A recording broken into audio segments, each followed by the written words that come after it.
आरक्षण को लेकर हाल ही के अंदर आरएसएस के प्रमुख मोहन भागवत के द्वारा एक प्रतिक्रिया, एक बयान दिया गया था।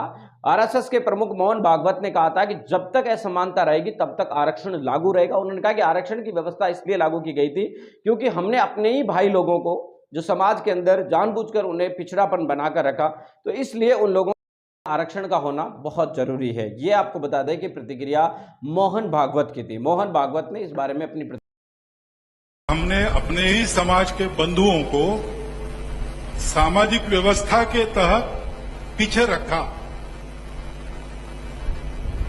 उनका जीना पशु समान हो गया तो हमने चिंता नहीं की, और ऐसा कम से कम 2000 वर्ष चला ही है। धीरे धीरे महाभारत में ऐसे उदाहरण मिलते हैं जात पात के उल्लेख से, और कुछ बातें नहीं दी तो इक्का दुक्का है कि जन्म से जात पात नहीं माननी चाहिए वगैरह वगैरह, परंतु तब शुरू हो गया और धीरे धीरे बहुत विकट स्थिति में पहुंचा।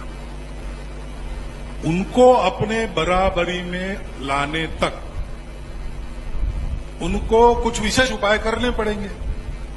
घर में अगर हम सब लोग हैं, दूध कम आता है, सबको दूध नहीं मिलता, लेकिन जो बीमार है उसको मिलता है, तो ऐसा हम कहते नहीं कि उसको क्यों दे रहे हैं। परिवार में सब समान है, लेकिन जो बीमार है उसकी विशेष चिंता करनी पड़ती है। ऐसा वो आरक्षण लागू किया है। इसलिए जब तक वो भेदभाव है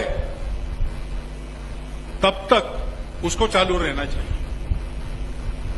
संविधान सम्मत जितना आरक्षण है उसको हम संघ के लोग तो पूरा। सामने आने के बाद अब अलग अलग राजनीतिक पार्टियों की तरफ से प्रतिक्रिया सामने आ रही है। कांग्रेस पार्टी की तरफ से कांग्रेस प्रवक्ता ने भी आपको बता दें कि अपने बयान दिए हैं। उन्होंने कांग्रेस की तरफ से पवन खेड़ा ने मोहन भागवत के इस बयान को बीजेपी से जुड़ा हुआ बताते हुए कहा कि भारतीय जनता पार्टी एक तरफ तो कहती है कि संविधान को वो बदलना चाहती है, दूसरी तरफ आरक्षण पर इस तरीके की प्रतिक्रिया दी जा रही है। उन्होंने कहा कि ये सब कुछ सोची समझी साजिश के तहत सब कुछ किया जा रहा है ताकि दलित समुदाय हो, चाहे अन्य कोई राजनीतिक समुदाय हो या फिर कोई राजनीतिक पार्टी हो, उन सभी को गुमराह करके भारतीय जनता पार्टी अपने मंसूबों में कामयाब हो जाए। वहीं आपको बता दें कि इस मामले में लालू प्रसाद यादव ने साफ तरीके से कहा कि बीजेपी हमेशा, आरएसएस जो है हमेशा से दलित पिछड़े विरोधी रहे हैं। उन्होंने जब से संविधान बना देश का तब से लेकर आज तक उसका लगातार विरोध किया है, कभी भी आपको बता दें कि उसका समर्थन नहीं किया है। तो ऐसे लोगों पर कभी भी भरोसा नहीं किया जा सकता है। आरएसएस की आपको बता दें कि ये सोची समझी साजिश हो सकती है, ये लालू प्रसाद यादव ने कहा। इसके अलावा भी लोगों की अलग अलग प्रतिक्रिया सामने आ रही है, लेकिन आपकी क्या प्रतिक्रिया है इस पर कमेंट करके जरूर बताएं।